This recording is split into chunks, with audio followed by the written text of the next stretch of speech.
Bonjour à toutes et à tous et bienvenue dans cette nouvelle vidéo. Si tu es nouveau sur cette chaîne, nous partageons ici des astuces pour vous permettre de maîtriser Excel et d'être beaucoup plus productif en entreprise pour gagner en temps et en énergie. Si tu veux être aimé de tes collègues et de tes supérieurs hiérarchiques, abonne-toi à cette chaîne et active la cloche de notification pour ne manquer aucune de nos prochaines vidéos.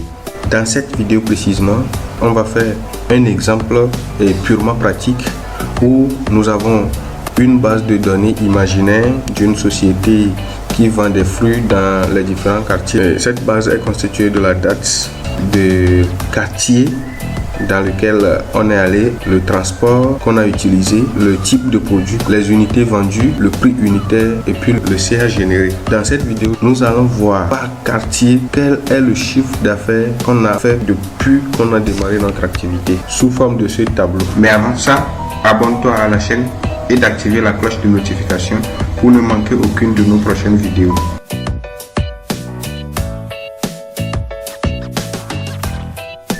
Rebonjour, nous tous nous savons que pour avoir le CA total, il suffit de faire la somme du chiffre d'affaires de la colonne G qui est la colonne du chiffre d'affaires. Mais si nous faisons la somme simplement sans lui préciser une condition, il va nous calculer le total, le CA qu'on a quand nous faisons par exemple somme et on prend cette colonne puis on fait entrer. Voilà le CA que notre entreprise a généré depuis qu'on a commencé l'activité. Mais nous on va aller beaucoup plus dans les détails. Spécifiquement, qu'est-ce qu'on a eu comme chiffre d'affaires à Agbalpero depuis qu'on a commencé à Pozo, qu'est-ce qu'on a eu comme chiffre d'affaires? C'est ce qu'on va essayer de voir. Et la formule Excel pour avoir ceci, c'est évidemment somme, mais avec une condition si, somme si une condition est respectée. Voilà, maintenant il nous demande la plage. Maintenant, comme c'est les quartiers, on va voir, on prend les quartiers, vous voyez, point virgule, il nous demande le critère, donc Agbalpero dans la première cellule, on prend le quartier correspondant ici, on ne fiche pas, point virgule, il nous demande somme plage, la plage qu'on veut sommer maintenant, donc c'est la plage du chiffre d'affaires. On ferme les parenthèses et puis entrée. Voilà, ça veut dire que à Agbalpero, depuis qu'on a démarré notre activité, on a fait un chiffre d'affaires de 2 249 000 francs. Lorsque nous allons incrémenter ça, nous allons voir nos réalisations par quartier. Si nous faisons égal somme de ça, on a ce total. Ce total là donne le total si la condition n'est pas respectée directement. Vous voyez que ce total là égale ce total là. Excel nous dit que c'est vrai. Voilà, Excel nous dit que c'est vrai. Donc si nous faisons somme si, ici on n'a fait que éclater pour voir ça par quartier, et quand nous faisons la somme, ça nous donne le total. Lorsqu'on fait le total sans préciser de condition, le total et le chiffre d'affaires global qu'on a fait qu'a réalisé notre entreprise, peu importe le quartier. Maintenant ici on a essayé de voir ça par quartier, d'où la condition si qui accompagne la fonction somme, donc la fonction somme si. Voilà, on peut effacer ça puisqu'on a compris. Maintenant on va mettre la mise en forme conditionnelle en définissant la règle nous-mêmes. Donc je vais dire, je vais pour récupérer les deux premiers et les deux derniers quartiers en termes de chiffre d'affaires. Qu'est-ce que je fais? Je vais d'abord, pour me faciliter la tâche calculée, faire un classement. Maintenant, pour classer les quartiers en fonction de leur performance, je fais égal rang. Et je prends, et il me demande le nombre, je prends ce nombre là, et puis il me demande la référence, je prends cette plage, et je fais F4 pour figer, et ensuite je lui demande de me classer ça par ordre décroissant, donc 0. Voilà, ferme la parenthèse. C'est-à-dire que si je mettais 1 ici, il met 1 pour le plus petit. C'est-à-dire il va commencer par classer du plus petit au plus grand. Mais quand je mets 0 ici, ça veut dire par ordre décroissant, donc du plus grand au plus petit. Donc le quartier où on a réalisé le plus de chiffre d'affaires va nous donner 1.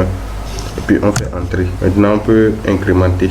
Voilà, vous voyez que c'est à Limousine qu'on a fait plus de chiffre d'affaires, suivi de Nikonakwe. Là où on a fait le mot de chiffre d'affaires, c'est à Tokoin du Massissi, suivi de Kodjovia Kopi. Maintenant on va passer à notre mise en forme conditionnelle. Donc dans ce cas, je vais appliquer la mise en forme conditionnelle sur cette cellule. Donc je sélectionne sur cette plage. Donc je sélectionne cette plage. Je vais dans mise en forme conditionnelle. Je vais définir une nouvelle règle. Je prends formule et je dis lorsque je vais sélectionner, je vais commencer cette cellule. Donc vous voyez qu'il a encadré notre colonne avec $2. Ça veut dire que notre colonne est figée. Mais nous on ne va pas et notre ligne aussi est figée.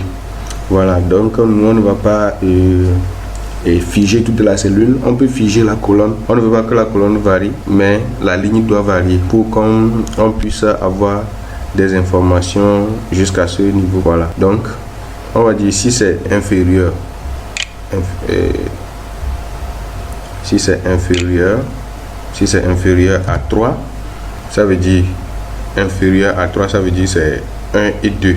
Voilà, on va appliquer cette mise en forme conditionnelle qu'on va définir nous-mêmes. Donc on met ça en gras puisque c'est les deux meilleures ventes. On va choisir la couleur peut-être blanche, ou soit on peut laisser ça sur le blanc et le noir. Donc on choisit la couleur blanche et dans remplissage on va choisir motif dégradé, ou on peut essayer de choisir autre chose, hein. Bon, on choisit horizontal, puis on peut changer cette couleur là, hein. On choisit la couleur verte, donc on prend cette couleur verte aussi.